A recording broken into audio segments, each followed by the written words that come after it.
오늘은 메디슨 스퀘어 가든 주식을 가지고 이야기해 보겠습니다. 메디슨 스퀘어 가든의 가치가 큰 스포츠팀인 뉴욕 닉스와 레인저스를 올 상반기 공개한다면 주가 상승에 도움이 될 것입니다. 최근 포브스 순위를 보면 NBA와 NHL에서 가장 가치 있는 팀인 닉스와 레인저스를 소유한 MSG는 애널리스트 분석 가치보다 낮은 가격에 거래되고 있습니다. 포브스는 닉스를 36억 달러로, 레인저스를 16억 달러로 평가했습니다. MSG는 또한 맨하탄 메디슨 스퀘어 가든 경기장과 로스앤젤레스의 더 포럼 및 둘과 관련된 방송권 또한 소유하고 있는데요. 이 회사는 64억 달러의 가치가 있으며 대차 대조표에 약 10억 달러의 순현금을 가지고 있습니다. 에버코어는 지난달 아웃포펌의 의견과 함께 360달러의 목표가를 제시했으며 세금 효율성을 높여주는 독특한 트로피 엔터테인먼트와 하스피탈리티 애셋 매니저스 어소시에이션이라고 하는 HAMA를 보유하고 있는데 향후 주식의 분명한 기폭제가 될 것이라고 합니다. 올 상반기 MSG가 엔터테인먼트 자산에서 스포츠팀 분리 움직임을 보인다는 뉴스에 6월 말 갑자기 주가가 270달러에서 52주 최고인 330달러로 상승했습니다. 그러나 그 이후 주가는 상승분을 모두 반납했습니다. 지금 가격대에서는 MSC 자산이 거시경제 부문의 헤드라인 위험, 광고 순환주기, 코드 커팅 위험으로부터 커다란 바람막이가 될 것입니다. 여기서 헤드라인 위험은 뉴스 기사가 주식 가격에 악영향을 미칠 가능성이 있는 위험인데요. 헤드라인 위험은 특정 부문 또는 주식시장의 성과에 영향을 줄 수 있습니다. 예를 들어 미국과 중국 간의 무역 전쟁 소식은 2018년에 광범위한 금융시장에 대한 헤드라인 위험을 초래했었죠.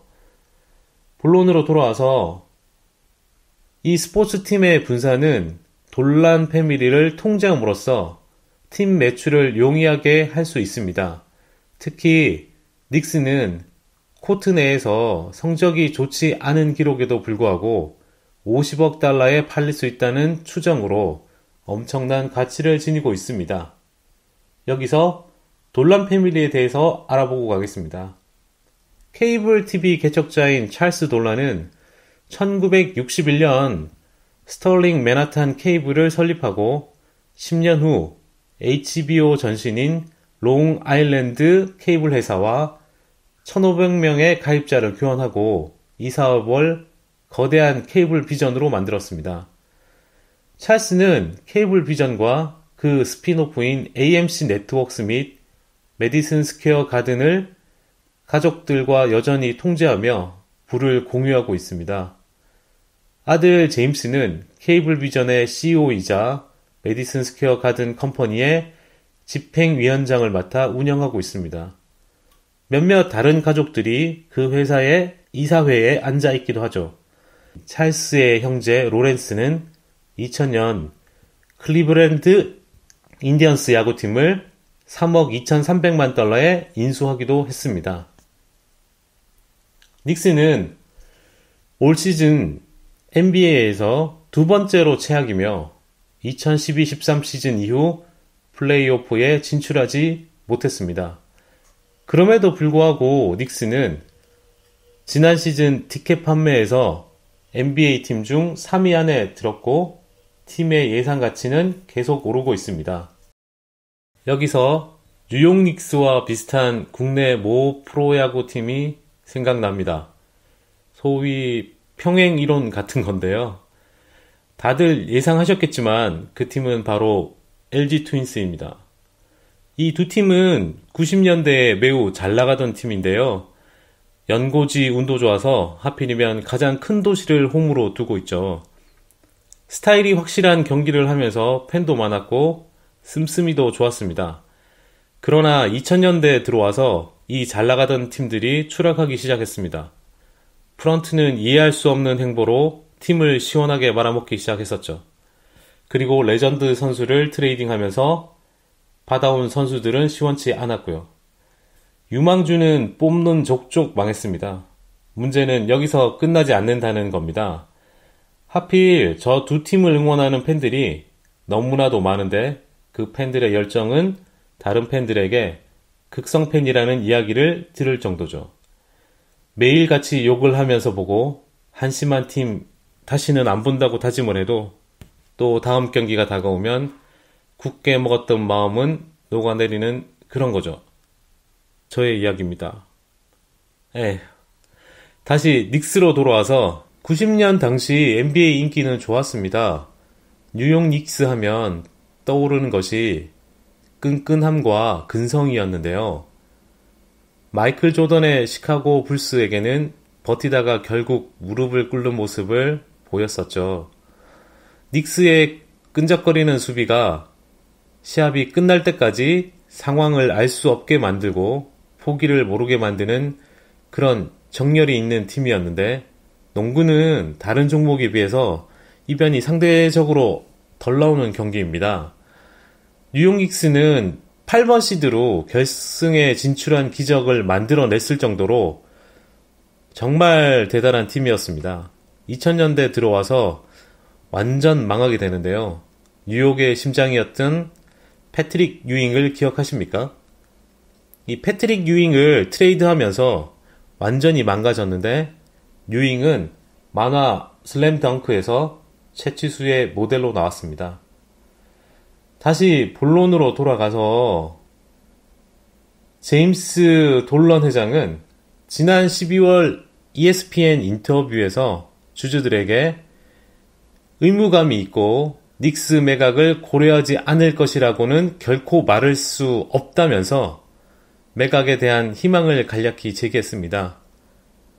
돌란 패밀리는 비판을 받아왔지만 2016년 프랑스 알티스의 케이블 TV 사업인 케이블 비전 시스템을 판매하면서 투자자들을 잘 대우했습니다. 알티스는 궁극적으로 알티스 USA로 공개되었고요.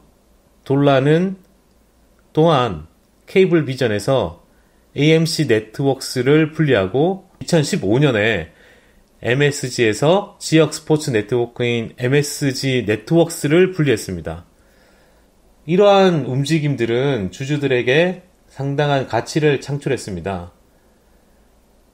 MSG 주식의 몇 가지 약점은 2021년에 완공될 것으로 예상되는 라스베가스 MSG 스피어라는 최첨단 콘서트 경기장과 2022년에 개장할 예정인 런던 경기장을 건설하려는 회사의 계획을 둘러싼 불확실성에 있습니다.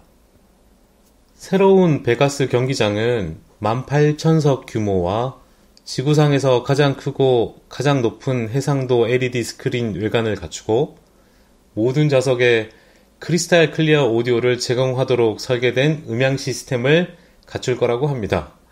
그러나 MSG는 예상 비용과 목표 수익을 포함하여 스피어 프로젝트 재물을 공개하지 않았습니다. 에버코어는 6억 5천만 달러의 비용을 가정하고 있으며 다른 곳의 예측들은 그보다 더 높습니다. 2월 1일 분기 실적 발표와 함께 스피노프에 대한 이야기와 스피어에 대한 많은 이야기를 들을 수 있을 것 같습니다.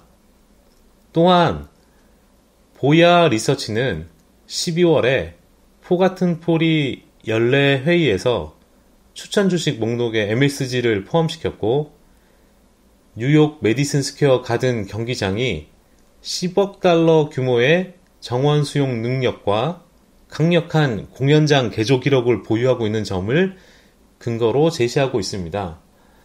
보야는 MSG에 대한 또 다른 강세 전망 배경으로 사모펀드 투자자인 실버레이크 그룹이 4분기 260에서 300달러 범위에서 주식을 추가로 구매한 것이라고 지적했습니다. 이 실버레이크는 현재 회사의 지분 8%를 보유하고 있는데요. 돌란 패밀리는 슈퍼보팅 주식을 통해 약 21%의 경제적 이익과 71%의 투표 통제권을 가지고 있습니다. 보야는 주당 308달러에서 386달러에 이르는 시장 가격 이상에서 행사할 수 있는 제한된 주식과 옵션을 10월 제임스 돌란에게 부여한 것을 또한 인용했습니다. 여기서 슈퍼보팅 주식은 목적이 있는데요. 그건 주요 회사 내부자에게 회사의 의결권 및 이사회, 기업 활동에 대한 통제권을 부여하는 것입니다. 이 주식의 존재는 주요 내부자가 실제로 자사 주식의 절반 이상을 소유하지 않고도 회사의 과반수 투표권을 유지할 수 있기 때문에 적대적 인수합병에 대한 효과적인 방어책이 될 수 있습니다.